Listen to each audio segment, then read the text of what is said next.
Hey YouTube, it's Dimitri from Bianco Land, and today we're going to talk about the dream garage build here. So an update on this, kind of a nightmare as it's kind of turning out to be. So for those of you that somewhat have been following, if I've made enough videos at this point, I had a guy lined up to do my concrete. So he came in, I think around like 19,500 to do the dirt work and pour the concrete and the driveway piece. I had some other quotes that were coming in around 29,000. People were really hard to deal with. This guy knew what he was doing. I talked to him a bit. Seemed like the best option. We were all scheduled to go, and we got it all lined up. And he's like, okay, I can start February 15th. So I said, okay, let's do the week after the 22nd here. I'll give you an extra week. I'm sure you're going to be behind projects. And then what happened is the Texas freeze came. We had this big freeze storm, and that delayed everything, which is fine. So, of course, I didn't get any callbacks from him. Didn't get any text messages. I have no clue what's going on. So, I pick up my phone here and I'm like texting the guy like, hey, what's going on? He's like, oh, we're, a few weeks out because of this freeze storm and all that. So, all right, fine. So we get pushed out a few more weeks.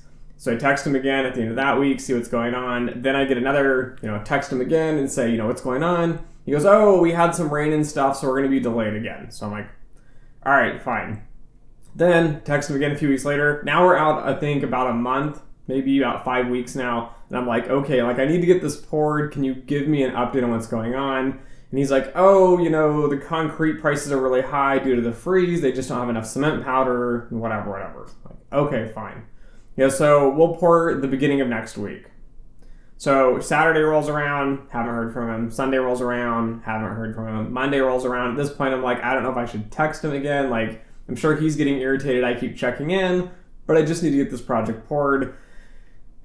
He calls me, I think it was like a Friday actually. So like a Friday afternoon and was like, hey, I hate to tell you this, but I have to cancel. I just can't do your project anymore. So I'm like, all right, well, what's going on? He goes, well, I had an employee die, maybe from COVID, maybe from something else. He was the guy that did all the framing work for me, set up all the framing, that lumber kind of framing for the pour. So, okay, that's fine. He goes, and then I had 2 people quit. So, 2 employees quit. He said he thinks the reason for it being is that, with unemployment and stimulus checks and all this nonsense going on with the economy, essentially it is cheaper and easier just not to work and then to find a job later and to come back and work later. So they just quit. He's interviewed apparently a bunch of people, put out some ads, can't find anyone that actually wants to even interview because, again, you're getting paid to sit around. So at this point, I'm kind of stuck with I don't know what's the truth. Maybe he can't find employees.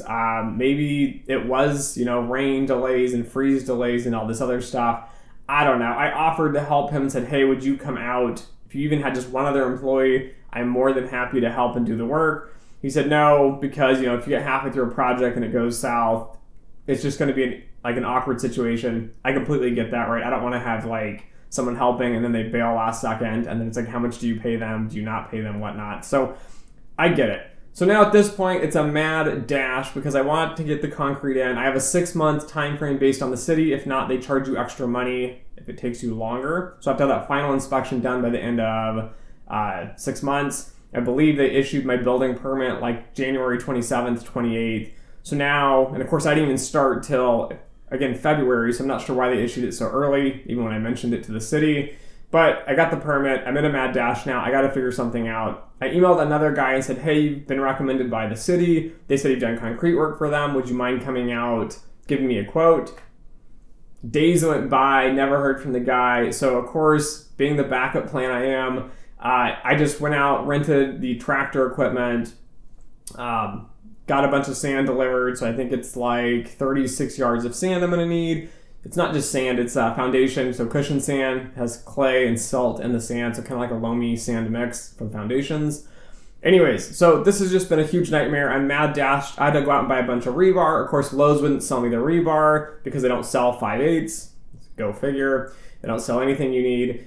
They don't sell the anchors I need because, again, it's Texas, and for some reason, who would use a J-bolt in the foundation, right? Let's just use these cheap little pieces of tin we tie over the 2x4s. We got tornadoes and everything, so who knows? Anyways, so I had to go and order things online, go order the sand. Then the sand didn't show up because the company said that I originally was going to use, hey, it rained, so we can't bring stuff out. Well, I don't really care. I have a project I got to finish. So I called another guy. A big thumbs up to Martin Sand and Gravel. They did an amazing job. The guy's like, yeah, no problem. You need it today? I can do it today. And just dropped it all off. So anyways, this is kind of an update. I'm going to be doing all the concrete work now, all the excavation work. So like I said, tractor's coming. I've got the rebar. I got the visqueens, the plastics go down under the foundation. I got a plate compactor. Like, we're going all in on this. So somewhat of a nightmare, somewhat of a headache here. And then of course I have my day job going on, so I don't have time to take off right now. We're busy at work. I have actual things going on with that. I run a whole other social media channel. I have tons of people emailing me wanting help with those sorts of things. Anyways, kind of a nightmare, kind of a meltdown. Dream garage project kind of turning into a nightmare garage project. But anyways, thanks for watching. Again, subscribe if you want more updates and kind of what's going on with this build project. I do plan to go back and make videos on how to do a lot of things. So for example, how do you bend rebar, 5/8 rebar? All right, it's real hard to do with a pipe, and I'll explain that later. But anyways, thanks for watching. Don't forget to like, share, and subscribe. And as always, until next time.